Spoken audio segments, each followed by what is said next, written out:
how to hide a pin on Pinterest mobile app. So let's start. First, open the application, and on the home page you get some pins, and you don't like this one, so just tap on it and hold, and there is this icon, hide pin, and now you just choose the reason, just click other, and that's it. Got it. We will try to show you fewer pins like this. So this is how can you hide or block some post pins on Pinterest mobile app.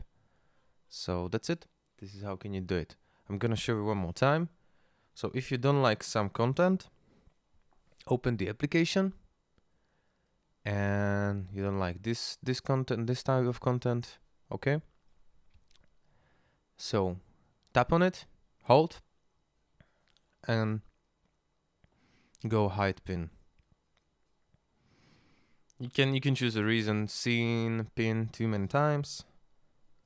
All right, that's it. This is how can you hide pins. Guys, thank you for watching. If this video was helpful, please hit the like button. If you want to support this channel, please subscribe, and see you later. Goodbye.